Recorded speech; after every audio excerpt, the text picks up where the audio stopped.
다음 강의는 가톨릭 의대 신장내과 김형석 교수님이십니다. 투석도관의 적절한 사용과 합병증에 대해서 강의를 해주시겠습니다. 박수로 맞아주시기 바랍니다. 예, 소개 말씀 감사드립니다. 제가 준비한 내용은 투석 도관의 적절한 사용과 합병증이라는 내용이 되겠습니다. 앞서서 이제 김종원 교수님께서 잘 말씀해 주셨습니다만은 우리가 선택할 수 있는 여러 가지 투석 혈관, 그러니까 접근로 가운데서 투석 도관은 그 중요도라고 할까요? 선호도에서 가장 마지막으로 갈 수밖에 없고, 결국 이것이 영구히 사용한다기보다는 이제 일시적인 사용에 머무르게 됩니다. 앞서 보여주신 것처럼 이제 과거에 저희가 피스츄라 퍼스트, 카테터 레스트라고 하는 이제 시침에서 최근에는 환자 중심의 이 환자에게 가장 적절한 혈관이 만약에 AV 크라프트나 투석 도관이라면 이제 그것을 선택하는 것이 정당하다는 쪽으로 이제 옮겨가고 있습니다.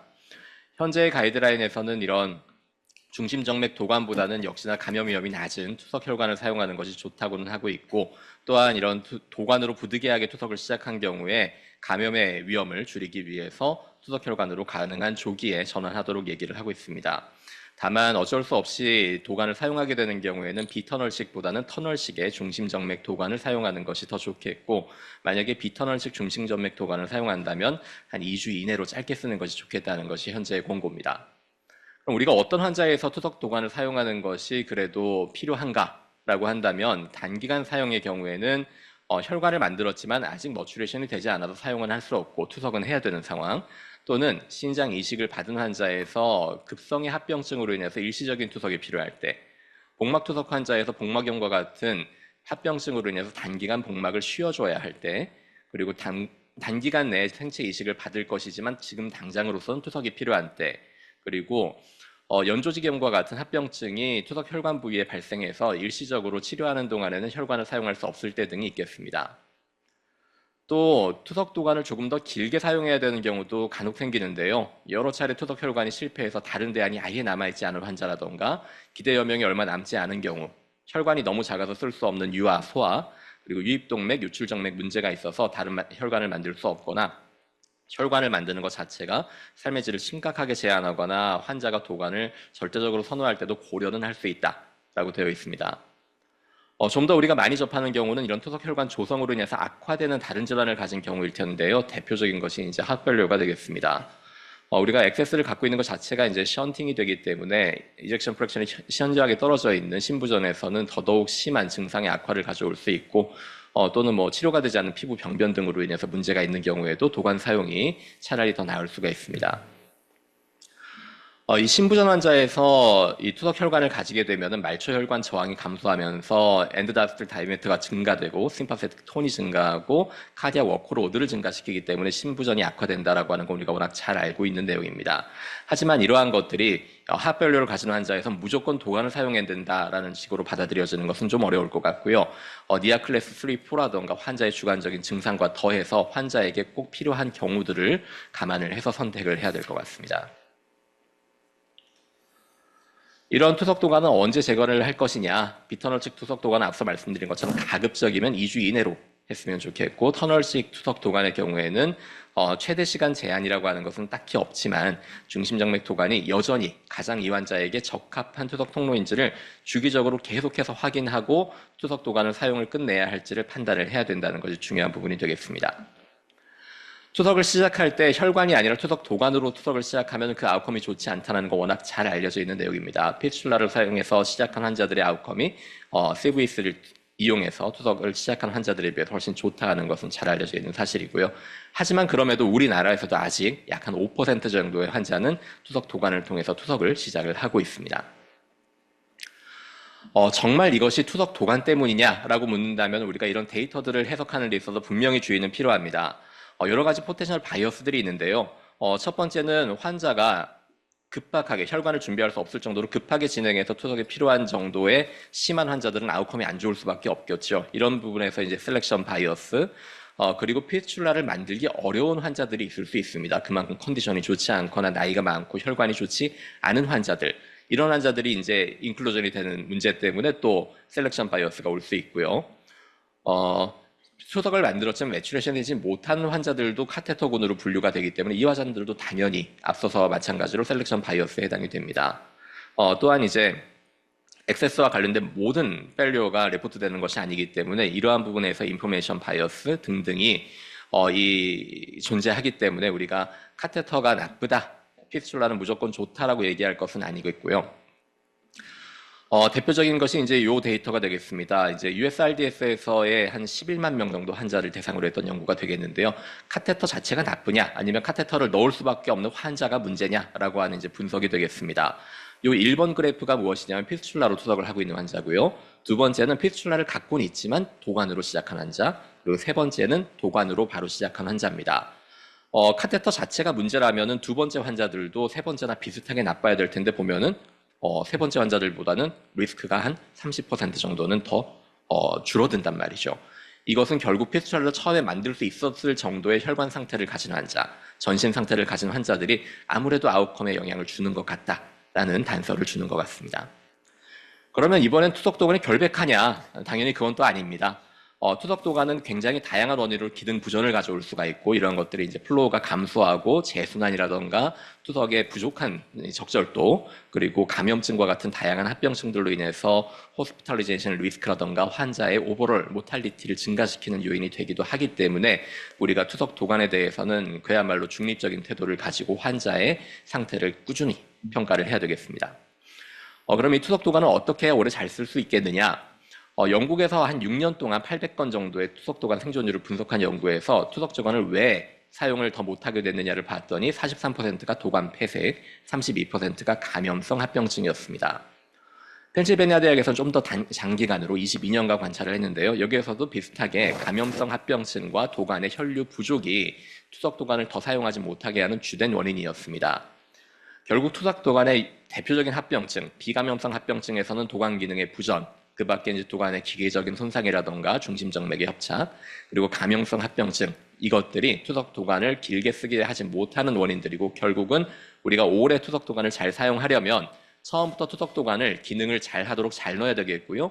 기능 부전을 효과적으로 예방을 해줘야 되겠고, 도관과 관련된 감염을 예방해야 되고, 마지막으로 기계적으로 도관이 손상되거나 빠지는 것에도 조심을 해야 되겠습니다. 우리가 투석도관의 기능 부전을 어떻게 정의하느냐 하는 것은 2006년도에는 이런 객관적인 지표들을 제시했었습니다. 블러드 플로우 레이트가 300에 도달하지 못하거나 APVP가 250 이상으로 뜨거나 하이프레셔 알람이 투석 중간에 울린다던가 유레아 클리어런스가 다른 이유 없이 감소하거나 등등의 이제 원인들이 있었는데요. 2019년에는 이것을 조금 더 간단한 문장으로 변경을 했습니다. 투석 시간의 연장 없이 적절한 투석 치료를 위해 필요한 혈류 속도에 도달하지 못한다면 그것은 도관 기능의 부전으로 본다라는 것이고요. 어떻게 보면 굉장히 무책임합니다만 바꿔서 얘기하면 우리가 어떤 숫자 하나에 집착할 필요가 없다는 의미가 되기도 합니다. 투석도관이 기능을 제대로 하지 못하게 되는 데는 다양한 원인이 있습니다만 조기에는 주로 기계적인 요인이 많습니다. 도관이 꺾인다던가 도관 끝이 짧다던가 혹은 부적절한 혈관으로 잘못 들어가 있다던가 도관 자체가 손상되거나 봉합이 잘못되어서 도관을 누르거나 약재가 침전되거나 환자의 체위에 따라서 도관의 위치가 변경되는 등등이 조기에 기능 부전이 생기는 원인이 되겠습니다. 후기로 가게 되면 도관 끝에 점진적인 폐색이 가장 큰 원인이 됩니다. 이렇게 투석도관 내강 또는 주위에 혈전증이 생기는 것이 원인이 되고요. 아주 길어지게 되면 피브란 외막이 카테터 주변을 감싸면서 체크밸브와 같은 방식으로 도관 기능을 방해하기도 합니다. 또한 중심정맥 협착증이 문제가 되는 경우도 있고요. 이 도관 혈전증은 도관 내강, 도관 주위 등등 어디에나 생길 수가 있습니다. 이것 때문에 저희가 이 락킹 솔루션을 통해서 혈전증을 예방하고 흔하게는 cc당 1000유닛의 헤파린을 많이 사용을 하고 있습니다. 혈전증이 발생했을 경우에는 쉽게는 셀라인 플러싱을 통해서 날려버릴 수가 있겠는데 그것으로 충분하지 않은 경우에는 메케니컬 디스트럽션은 이제 브로시를 이용해서 하거나 혹은 유로카이네이즈, TPA 등등을 사용해 볼 수가 있습니다. KDOT 가이드라인에서는 이 유의한 근거가 부족하기 때문에 이 락킹 솔루션으로 헤파린과 구연산 중에서 어느 것을 써도 어느 것이 더 우월하다는 건 없다라고 얘기를 하고 있고요. 로우도즈의 사이트레트 사용을 이제 권고를 하고 있으면서 TPA를 잠금액으로 사용하는 것이 도움이 될 수 있다고 얘기를 합니다. 다만 예방 차원의 항응고제를 사용하는 것은 근거가 부족하여 권고하지 않고 로우도즈 아스피린의 경우에는 출혈 위험성이 낮은 환자에게서만 제한적으로 투석도관 계통 유지를 위해 도움이 될 수도 있겠다라고 제안하고 있습니다. 우리가 이 도관이 막히는 걸 예방하기 위해서 헤파린 락킹 솔루션, 구연산성 락킹 솔루션, 예방적인 혈전 용해제로 도관을 락킹하는 방법, 이런 것들을 사용할 수가 있겠다고 말씀드렸고요. 가장 많이 사용하는 것이 헤파린이 되겠습니다. 과거에는 cc당 5,000유닛의 고용량을 사용했습니다만은 비용 문제와 안전성 문제 때문에 최근에는 여러 데이터에서 저농도 cc당 1,000유닛 정도가 좀 더 선호되고 있습니다. 문제는 이 잠금액이 누출된다는 겁니다. 도관은 심장의 아래의 입구 정도의 팁이 위치하고 있고 하트는 계속해서 수축을 하니까요. 혈류가 흘러가면서 도관이 흔들리게 됩니다. 그 과정에서 당연히 락킹 솔루션이 소실이 되는데 보시면 락킹 솔루션의 초기 10분째에 보면은 카테터의 모양에 상관없이 약 한 10% 이상이 이미 소실이 되고 있고요. 다음번 투석 이틀 뒤에 누출량을 확인해 보면 25% 정도가 소실이 되어 있습니다. 그러면 이걸 헤파린을 얼마나 넣어줘야 제일 소실이 적게 올 것이냐? 이건 이제 왼쪽에서부터 이 카테터의 루멘 볼륨보다 20% 적게 딱 정량에 맞추어서 20% 더 많이 넣어줬을 때의 소실량이고요. 보시면은 우리가 인심이 좋게 후하게 넣어줬을 때 더 많이 소실되는 걸 볼 수가 있습니다. 그러니까 많이 넣어준다고 결코 좋은 것이 아니라 오히려 더 많이 잃어버리게 되는 결과를 가져오기 때문에 딱 정량에 맞추어서 주입하는 것이 좋겠다라는 것이 이제 현재의 가이드가 되겠습니다. 그리고 이제 예방적으로 혈전 용해제를 사용하는 것이 도움이 될 수가 있겠는데 앞서 보여드린 것처럼 이제 셀라인 플러싱으로 해결되지 않는 환자에서 내강당 TPA 1mg 또는 1cc에 1mg 정도 주입하는 것이 도움이 될 수 있겠습니다. 문제는 높은 비용이 문제가 되겠습니다. 때문에 도관을 바로 교체하기 좀 어려운 환자 혹은 고위험 환자에서 선택적으로 이러한 것들을 사용하는 것이 도움이 될 수 있겠고요. 현재는 저희가 이제 유로카이네즈가 생산되지 않기 때문에 알테플레이즈를 사용할 수가 있고 현재 급여 기준에서는 중심혈관 카테터가 막혔을 때 헤파린 주입을 반복 실시하여 효과가 없는 경우에 한해서 보험급여를 인정을 해주고 있습니다. 앞서 말씀드렸습니다만 이제 전신적인 항응고제나 항혈소 환자의 경우에는 근거가 불충분하기 때문에 사용하는 것이 아직까지는 권고되고 있지 않습니다. 마지막으로 도관 감염증의 예방에 대한 얘기를 하고 마치겠습니다. 가급적이면 이제 터널식 두석 도관을 사용하는 것이 감염을 예방하는 데 제일 중요한 부분이겠고 가급적 짧게 사용하는 것 역시 감염 예방에 중요한 부분이 되겠습니다. 앞서서 김 교수님 보여주신 것처럼 대퇴정맥은 감염의 위험이 높기 때문에 도관을 사용하는 루트로서는 적절하지 않겠고요. 드레싱을 교체하고 투석할 때마다 도관, 출구, 터널 및 주변 부위에 적극적인 감시와 관찰이 필요하겠습니다. 다만 서베일런스를 위해서 주기적으로 블러드 컬처를 하는 것은 권고되지 않고요. 도관 사용 절차는 이제 이렇게 권고가 됩니다. 1단계에서부터 손위생을 수행하고 양 끝이 다 잠겼는지 확인을 하고 멸균된 패드와 포를 깔고 손위생을 수행한 이후에 송호풍을 준비하고 장갑을 착용을 합니다. 중심정목 도관에 클램프가 잠겨있는지 확인을 한 후에 뚜껑을 제거하고 콜로엑시딘으로 허브를 소독하고요. 이 소독된 허브는 당연히 멸균되지 않은 표면에는 닿지 않도록 해야 됩니다. 같은 방법으로 두 번째 포트에도 반복을 해주시고 주사기를 부착하고 클램프를 풀고 도관 내관에 혈액을 한 2에서 5cc 정도 충진용으로 흡인해버리고요. 마지막으로 클램프를 닫고 주사기를 분리하고 그 다음에 투석 회로를 연결을 해주시면 되겠습니다. 투석 도관을 사용을 종료할 때의 절차도 이제 비슷한 과정입니다. 역시나 이제 클램프를 닫아놓은 상태에서 셀라인이 들어있는 주사기를 연결을 해주시고 클램프를 풀고 내강 세척하고요. 당연히 이 과정에서 손위생은 수행이 반드시 되어야 되겠습니다. 그래서 이러한 과정으로 우리가 지켜서 하는 일련의 절차가 사실은 모든 투석실에서 기존에도 이미 이렇게 하고 계시겠지만 우리가 한 번 정도는 좀 리마인드를 할 필요는 있는 부분이라고 생각이 됩니다. 투석 도관은 가급적이면 혈액 투석을 위해서만 사용하도록 제한하는 것이 좋습니다. 때때로는 이제 이런 입원 환자에서라던가 이 혈관 접근로가 어려운 환자에서 약제, TPN, 여러 가지 항생제 등등을 투약하는 경로로 사용을 하기도 합니다만 이런 것들이 감염의 위험을 높일 뿐만 아니라 도관 내강에 약제 충진 등으로 인해서 디스펑션을 가져오는 경우가 많기 때문에 가급적이면 제한을 하는 것이 좋겠고요. 도관 연결, 분리할 때 반드시 손위생과 마스크 착용, 멸균 작용, 착용과 같은 무균적인 처치를 모두 적용을 하는 것이 필요하겠습니다. 도관 허브를 닦아 소독할 때는 2% 클로렉시딘 용액이 권고가 되나 사용이 불가할 때는 10% 포비돈, 아이오다인 용액도 도움이 되겠고요. 도관 허브가 공기 중에 노출되는 시간 자체를 짧게 하는 것이 가장 중요하겠습니다. 그리고 이제 도관 출구 부위가 감염이 있는 경우에는 국소적인 소독, 항생제 연고, 정기적인 도포가 도움이 될 수 있겠고요. 소독 빈도는 주 1회 이상은 해주시는 것이 좋겠습니다. 당연히 드레싱은 젖거나 더러워지지 않도록 하고 축축해지거나 더러워진 경우에는 교환을 해줘야 되겠고요. 도관 관련의 고위험 환자에서는 항균 도관 뚜껑을 사용할 수 있다고 하고 최근에 이제 여기에 대한 여러 가지 이 항균 제품이 적용되어 있는 뚜껑들이 개발되기도 하고 임상 연구로도 결과가 나오고 있습니다만은 아직은 이런 것들이 이제 국내 시장에 사용되기는 조금 이른 것 같습니다. 예, 준비한 내용 여기까지입니다. 경청해 주셔서 감사합니다. 네, 대단히 감사합니다. 그 투석 도관에 대한 전반적인 이해를 잘 해주실 수 있게 정리를 너무 깔끔하게 해주셨습니다. 우리 김영덕 교수님 강의를 듣다 보니까 이런 생각이 들었는데, 일단 김영덕 교수님 목소리가 너무 좋으시네요. 거의 성우하셔도 될 것 같은. 감사합니다. 그러니까 목소리는 성대를 통해서 연구계에서 구강에서 이렇게 발성이 되는 것으로 제가 이해를 하고 있는데, 그거를 너무 잘 공명을 만들어내가지고 전달을 하심으로써 청중들이 싹싹 귀에 들어오게 그렇게 하시는, 개발을 하시는 방법인가요? 원래 좋으신가요? 이게 아마 부족한 강의 내용을 좀 다른 방법으로 커버하려다 보니 발달한 것 같습니다. 노래도 엄청 잘하실 것 같다는 생각이 듭니다. 제가 시간이 허락한다면 나중에서 내년에는 노래를 한번.